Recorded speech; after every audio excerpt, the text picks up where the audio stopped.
अस्सलाम वालेकुम बच्चों। हाँ, नबी का हम लोग संत कबीर इस सबक को आज पढ़ना है और समझ लेना है उसको। बीच बीच में बच्चों बिल्कुल किताब भी साथ में रखा करो तुम लोग। हम लोगों को आज संत कबीर नौवा सबक पढ़ना है। ठीक है, चलो स्टार्ट करते हैं। तो संत कबीर यांचे बालपण, त्यांची स्वभाव वैशिष्ट्ये, त्यांचे विचार यांचे वर्णन प्रस्तुत पाठात केलेले आहे। इस सबक में उनके स्वभाव, उनका बचपन का थोड़ा सा जिंदगी उनके बचपन की दर्शाई गई है। ठीक है, चलो हम लोग पढ़ते हैं। संत कबीर है बच्चों, देखो ये, और सबक हम लोग स्टार्ट कर रहे हैं। कितीतरी वर्षापूर्वीची गोष्ट। उत्तर प्रदेशात वाराणसी नावाचे एक प्रसिद्ध तीर्थक्षेत्र आहे। तेथे नीरू नावाचा एक विणकर राहत असे। तो मोठा कष्टाळू व सदाचारी होता। तो आणि त्याची पत्नी दिवसभर विणकाम करून आपले पोट भरत असे। शेजाऱ्यांपाजाऱ्यांचा त्यांच्यावर फार लोभ होता। त्यांना मुलं बाळ न होते। बच्चों, मैं पढ़ रही हूँ, अब तुम लोग ध्यान दो। कितीतरी वर्षापूर्वीची गोष्ट, कितने सालों पहले की बात है। उत्तर प्रदेशात वाराणसी नावाचे एक प्रसिद्ध तीर्थ क्षेत्र आहे। उत्तर प्रदेश में वाराणसी मतलब आज के दौर में हम जिसको कहेंगे बनारस। बनारस ये एक बहुत ही प्रसिद्ध, प्रसिद्ध का मतलब होता है मशहूर। प्रसिद्ध का मतलब क्या होता है बच्चों? मशहूर। और तीर्थ क्षेत्र का मतलब होता है पवित्र मकाम, यानी कि पाक जगह। तो एक बहुत ही मशहूर, हिंदुओं के हिसाब से ये पाक माना जाता है, पवित्र मकाम माना जाता है वाराणसी। तिथे नीरू नावाचा एक विणकर राहत होते। तो वहां पर नीरू नाम का एक विणकर, विणकर का मतलब होता है बच्चों बुनने वाला, कपड़ा बुनने वाला, जिसको कपड़ा बनाने वाला रहता था। तो मोटा कष्टाड़ू वो सदाचारी होता, वो बहुत ही मेहनती था। कष्टाड़ू यानी कि मेहनती होता, और सदाचारी का मतलब होता है चांगला माणूस, यानी कि अच्छा इंसान। वो मेहनती था और सदाचारी था। तो आणि त्याची पत्नी दिवसभर विणकाम करून आपले पोट भरत असे। दिन भर बुनने का काम, कपड़ा बुनने का काम करते थे और अपना पेट भरते थे। शेजाऱ्यां पाजाऱ्यांचा त्यांच्यावर फार लोभ होता। शेजाऱ्यां पाजाऱ्यां मतलब अड़ोस पड़ोस। शेजारी पाजारी का मतलब होता है अड़ोस पड़ोस का। उन पर बहुत लोभ मतलब प्यार था, यानी बहुत आसपास के लोग उनको बहुत चाहते थे, उनका ध्यान रखते थे, उनसे बहुत मोहब्बत रखते थे। त्यांना मुलं बाळ न होते, उनको बाल बच्चे नहीं थे। आगे बढ़ते हैं बच्चों। एके दिवशी मोठ्या पहाटे नीरू बाहेर पडला। एक दिन सुबह सुबह, पहाटे मतलब सुबह, एक दिन सुबह में नीरू बाहेर पडा। गावाबाहेर तलाव होता, तेथे तो गेला। इतक्यात त्याला लहान मुलाचे रडणे ऐकू आले। अभी वो बाहर गया नीरू के सामने जो तालाब था गांव के बाहर, वहां पर उसको एक बच्चे के रोने की आवाज आई। त्या दिशेने तो पुढे गेला। उसी दिशा में, उसी सिमत में वो आगे बढ़ा। पाहतो तो तेथे एक लहान मुलगा रडत पडलेले। त्याने त्याला हळूच उचलले आणि आपल्या छातीशी घेतले। उसने देखा, नीरू ने जिस तरफ छोटे बच्चे के रोने की आवाज आ रही थी उस सिमत वो गया, तो उसने देखा की तेथे एक लहान मूल रडत पडलेले आहे। वहां पर एक छोटा सा बच्चा रोते हुए पड़ा है। त्याने त्याला हळूच उचलले, उचलले मतलब उठा लिया। नीरू ने उसको धीरे से उठा लिया आणि आपल्या छातीशी घेतले और सीने से लगा लिया। मूल रडायचे थांबले। जैसे ही नीरू से उठाया, बच्चा रोते रोते रुक गया। तो घरी आला, वो घर पर आया आणि पत्नीला म्हणाला और अपनी पत्नी से बोला, बघ, आज सकाळीच आपल्याला देवाने हा प्रसाद दिला आहे। देख, आज सुबह सुबह देव ने हमें कैसा प्रसाद दे दिया है। प्रसाद का मतलब है बच्चों आशीर्वाद दे देना, या यूं कहिए कि एक इनाम दे देना। तो देखो बच्चों, लेखक ये जो है नीरू नाम का जो शख्स है तो अपनी पत्नी से क्या कह रहे हैं कि देव ने आज सुबह सुबह हमको प्रसाद दे दिया. छान आहे मुलगा, मी त्याला माझ्या मुलाप्रमाणेच वागवीन. तो उसकी बीवी कहती है, अच्छा है ये बच्चा, इसको मैं अपने बच्चे ही के जैसे पालूंगी. अगली देखते हैं बच्चों. त्यांनी मुलाचे नाव कबीर असे ठेवले. हाच मुलगा पुढे थोर संत झाला. उन्होंने उस बच्चे का नाम कबीर रखा और आगे चलकर यही बच्चा थोर संत झाला, एक बहुत ही बड़ा संत बना. थोर का मतलब होता है बड़ा, संत यानी थोर यानी मोटा, और संत यानी बहुत ही आलिम. हाँ, आलिम कहेंगे तो चलेगा बच्चों यहाँ पर, यानी कि समझदार, पढ़ा लिखा, अकलमंद. कबीर यांना शाळेतले शिक्षण मिळू शकले नाही. कबीर को स्कूल की तालीम नहीं मिल पाई थी. घरी मात्र त्यांना चांगले वळण लागले, लेकिन घर में उनको अच्छा वळण लगा. वळण का मतलब होता है बच्चों संस्कार. संस्कार मतलब तरबियत. तो बच्चों कबीर कभी भी स्कूल नहीं गए बच्चों. कबीर कभी भी स्कूल नहीं गए, बल्कि घर ही में उनको इतने अच्छे संस्कार मिले. देवाची भक्ती ते लहान असतानाच करू लागले होते. देव की भक्ती तो वो बचपन ही से करने लगे थे. कोणालाही मदत करायला ते तैयार असत और हमेशा किसी की भी मदद को वो तैयार ही रहा करते थे. सर्वांवरच ते प्रेम करत, हर किसी पर प्यार करते थे, हर किसी से मोहब्बत रखते थे. कोणाचेही दुःख ते आपलेच समझत, और जो भी दूसरे कोई भी हो उसका दुःख दर्द वो अपना ही महसूस करते थे. ते दूर करायला झटत असत, और जो दुखी लोग होते थे वो उसको दूर करने की, उसके दुख को दूर करने के लिए हमेशा झटते रहते थे. झटने मतलब कष्ट करना यानी मेहनत करना. वो कोशिश करते थे दुःख किसी के दुख को दूर करने की. विण काम तरते उत्तमच करू लागले. और बुनने का काम तो बहुत ही अच्छा किया करते थे. कपड़ा बुनने का काम, विणकर मतलब कपड़ा बुनने का काम, हो तो बहुत अच्छे से किया करते थे.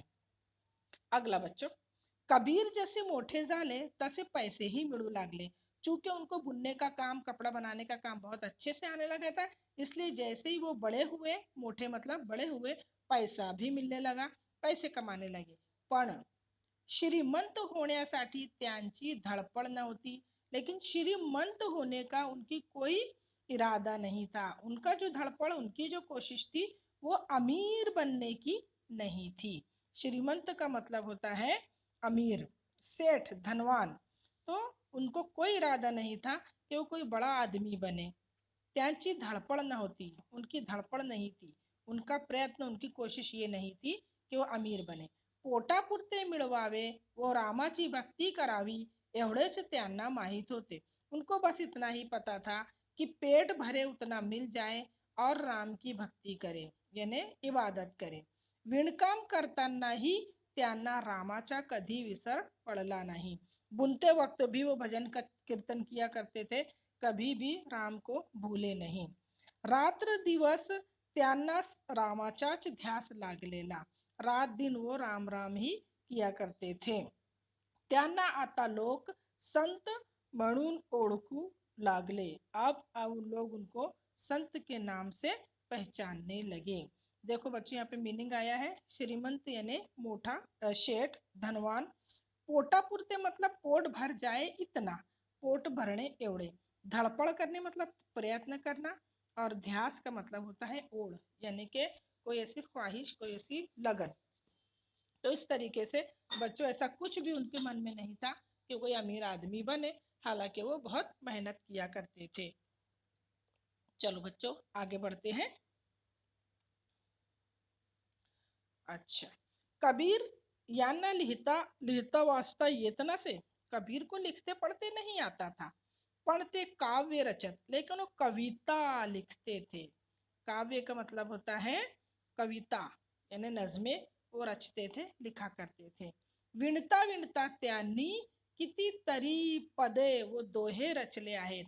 बुनते बुनते, कपड़ा बुनते बुनते वो हमेशा कितने दोहे, दोहे का मतलब होता है बच्चों दो दो लाइनों की जो कविताएं रहती है, जैसे हम कहेंगे अशार, उर्दू में जिसको अशार कहते हैं, तो ऐसे ही वो शेर बोला करते थे. अपने बिनते बिनते, कपड़ा बुनते बुनते वो हमेशा शेर व शायरी कर देते थे. त्यात देवाची भक्ती आहे, जिसमें वो देव की भक्ती भी करते थे, मतलब के भजन कीर्तन भी किया करते थे। लोकांना चांगले वागण्याचा उपदेश आहे। और उनके पदों में, उनके दोहों में, उनके शायरी में क्या रहता था?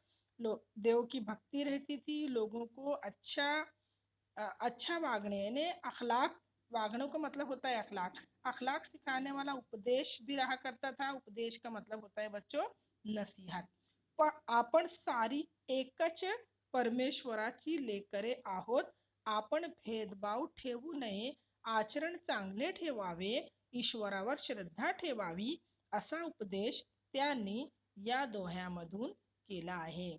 हमेशा वो कहा करते थे, आपण सारे एकच परमेश्वराची लेकरे आहोत, हम सब एक ही परमेश्वर के बच्चे हैं, आपण भेदभाव ठेवू नये, हम आपस में भेदभाव मत रखो, आचरण चांगले ठेवावे, आचरण अच्छा रखो, बल्कि ईश्वराची श्रद्धा ठेवावी, खुदा पर यकीन करो, असा उपदेश त्यांनी या दोह्यामधून केला आहे।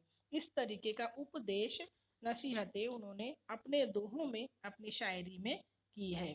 देखो बच्चों, यहाँ मीनिंग भक्ति का मतलब है श्रद्धा, अकीदा, लेकर यानी बच्चे यानी औलादे, दोहे यानी कि दोन ओळींची काव्य रचना, मतलब 2 लाइनों की शायरी।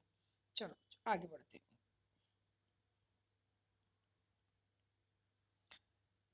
कबीर जैसे बोलत तसे वागत, जैसे कबीर बोला करते थे वैसे उनका बर्ताव होता था बच्चों, जैसे बोलते थे वैसे ही वागत। ते अत्यंत दयाळू होते, वो बहुत दयालु थे, रहमदिल थे। एके दिवशी त्यांनी कापड विणले, एक दिन उन्होंने कपड़ा बुना आणि ते विकण्यासाठी ते घराबाहेर पडले और उसे बेचने के लिए वो घर के बाहर गए। वाटेत त्यांना एक गरीब भिकारी भेटला, वाट यानी रस्ता, रस्ते में उनको एक गरीब भिकारी दिख गया। त्याच्या अंगावरील कापड्याच्या नुसत्या चिंध्या झाल्या होत्या। उन्होंने देखा कि उसके कपड़े चिंधा हो चुके थे, मतलब फटे हुए थे जिस्म पर कपड़े। ते पाहून कबीर यांना अत्यंत वाईट वाटले। ये देखकर कबीर को बहुत बुरा लगा, वाईट मतलब बुरा। त्यांना त्या भिकाऱ्याची दया आली, उस भिकारी पर उनको दया आ गई, रहम आ गया। त्यांनी आपल्या जवळच्या कापडापैकी निम्मे कापड त्या भिकाऱ्यास देऊन टाकले। और क्या किया उन्होंने कि अपने पास जो कपड़ा था जो बेचने के लिए वो ले जा रहे थे, उसमें से निम्मे कापड़, निम्मे का मतलब होता है बच्चों आधा के आधा पूरा कपड़ा उन्होंने भिकाऱ्याला देऊन टाकले, भिकारी को दे दिया। तेव्हा तो भिकारी म्हणाला, तब उस भिकारी ने क्या कहा, महाराज एवढे से कापड मला कसे पुरणार, ये तो इतना सा कपड़ा है, मुझे कैसे पुरने वाला। हे ऐकून कबीर यांनी उरलेले कापड ही त्या भिकाऱ्याला देऊन टाकले। कबीर ने इतना सुनना था कि उनके पास जितने उरलेले मतलब बचे हुए जितने कपड़े थे वो कपड़ा भी पूरा उन्होंने उसको दे डाला। बाजारात कापड विकायला गेलेले कबीर, जो बाजार में कपड़ा बेचने के लिए कबीर जा रहे थे, रिकाम्या हातानेच घरी परतले, खाली हाथ घर पर लौट आए। पण परतताना त्यांना किती समाधान वाटत होते। लेकिन जब वो लौट रहे थे तो उनको कितना सुकून लग रहा था अपने मन में। समाधान का मतलब आनंद, खुशी। तो इस तरीके से बच्चों वो बहुत ही दयालु थे, मायालु थे, किसी का दुख दर्द वो सहन नहीं कर पाते थे। और इस तरीके से उन्होंने इस वाक्य में क्या बताया कि वो बेचने के लिए अपने हाथ से बुना हुआ कपड़ा बेचने के लिए बाजार जा रहे थे, लेकिन एक भिखारी जब दिया और भिखारी के जिस्म पर कपड़ा उस चिंदे के जैसा उनको दिखाई दिया, तो अपना पूरा आधा के आधा कपड़ा उनको भिखारी को दे दिया। और भिखारी ने जब इतना कहा कि एवढे कपड़े मला कसं पुरणार, इतना कपड़ा मुझे पुरेगा नहीं, तो इन्होंने पूरा के पूरा कपड़ा उस भिखारी को दे दिया और खुद खाली हाथ घर पर लौट आए। चलो बच्चों आगे बढ़ते हैं। एकदा ते गंगेच्या तीरावर गेले होते। एक दिन वो गंगा के किनारे किनारे गए थे। तीर का मतलब होता है बच्चों किनारा। तो एक बार वो गंगा के किनारे गए थे, तेथे एक मोठा तेथे एक मठ होता, वहाँ एक आश्रम था, मतलब बच्चे जहाँ पर मंदिर वगैरह रहते हैं और मंदिर के पास ही रहने होने की धर्मशाला के जैसा घर रहता है, छत रहती है, वहाँ पे लोग जिनका कोई नहीं रहता है या जिनके घरदार नहीं रहते तो अक्सर वहाँ पर रहते हैं, या फिर सन्यासी वगैरह लोग वहाँ पर रहते हैं तो उनको मठ कहते हैं। तो गंगेच्या तीरावर, गंगे के किनारे पर एक मठ था, एक आश्रम था। कबीर त्या मठात गेले, कबीर उस आश्रम में गए थे। तेथे एक स्त्री बैराग्यांच्या भिक्षा पात्रात दूध वाळत होती। उन्होंने देखा उस मठ में, जहाँ पर वो मठ में गए थे आश्रम में, तो उन्होंने देखा कि एक स्त्री, एक औरत बैराग्यांच्या भिक्षा पात्रात, बैरागी का मतलब होता है बच्चों सन्यासी लोग, गोसावी जो रहते हैं मांग कर खाते हैं, साधु सन्यासी लोग।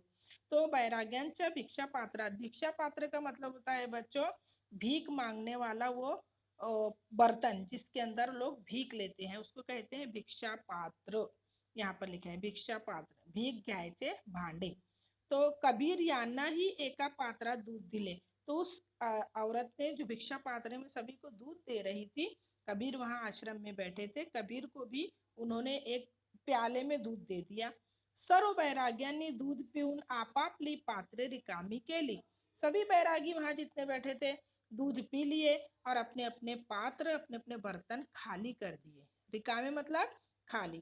कबीर यांचे पात्र जसेच्या तसेच काठोकाठ भरलेले होते, लेकिन कबीर का जो पात्र था, कबीर का जो बर्तन था, वो काठोकाठ, काठोकाठ का मतलब क्या होता है बच्चों, लबालब, जैसा के वैसा भरलेले होते। ते पाहून तिने कबीर यांना विचारले, ये पूछा, देखा उन्होंने, उस स्त्री ने, उस औरत ने, कि कबीर ने दूध पिया ही नहीं। तो उसने कबीर से पूछा, महाराज आपण दूध का घेतले नाही, महाराज आपने दूध क्यों नहीं लिया। त्यावर कबीर म्हणाले, इस पर कबीर ने कहा, तो पहा, वो देखो, मठा बाहेर एक आंधळा बसला है, मठ के बाहर एक अंधा बैठा है, उपाशी आहे तो, वो उपाशी है, वो भूका है, तो त्याला याची अधिक गरज आहे, मुझे इसकी गरज नहीं है, बल्कि उसको ज्यादा गरज है इसकी। यानी वो उपाशी जो है, जो भूखा है, उसको ज्यादा इसकी गरज है। साधू काय आणि आंधळा काय, साधु क्या और अंधा क्या, राम काय रहीम काय, राम किसको कहें, रहीम किसको कहें, सारे आहेत, सारे एकच आहेत, सब तो एक ही है। आपण सारे एकाच ईश्वराची लेकरे आहोत, हम सब एक ही ईश्वर की औलादे हैं। भाव तेथेच देव असतो। उन्होंने क्या कहा, जहाँ पर भावना होती है, जहाँ जज्बा होता है, जहाँ श्रद्धा होती है, जहाँ पर श्रद्धा अकीदा होता है, वहीं पर देव होता है, वहीं पर खुदा होता है। हम साधु हैं, हम ही खाएं तो हमको खुदा मिलेगा, आपको सवाब मिलेगा, ऐसा नहीं है। देखो बच्चों, उन्होंने बहुत ही अच्छे से उस स्त्री को ये समझाया कि बाहर जो आंधड़ा बसलेला है वो भी तो भूखा है, वो अंधा है, उपाशी है, वो भूखा है, तो उसको ज्यादा जरूरत है बनिस्बत मेरे। तो क्यों, क्योंकि हम सब तो एक ही ईश्वर की औलाद है ना। लेकरे का मतलब मैं इससे पहले बताई थी, औलाद, हम सब एक ही खुदा की औलाद हैं, तो सबको जरूरत है। आगे वो क्या कहते हैं, भाव तेथेच देव असते, जहाँ भावना, जहाँ श्रद्धा होती है वहीं पर देव होता है। आपण मनापासून भक्ती केली तर ईश्वर प्रसन्न होतो। अगर हम मन से इबादत करें, मनापासून, मन से अगर हम भक्ति करें, इबादत करें, तो ईश्वर प्रसन्न होतो, ईश्वर खुश होता है, ईश्वर भगवान खुश होता है। चांगले काम हाती घ्यावे व ते उत्तम प्रकारे करावे। कोई भी अच्छा काम हाथ में लेना हमेशा, और वो अच्छी तरीके से करना, उत्तम मतलब अच्छी तरीके से करना।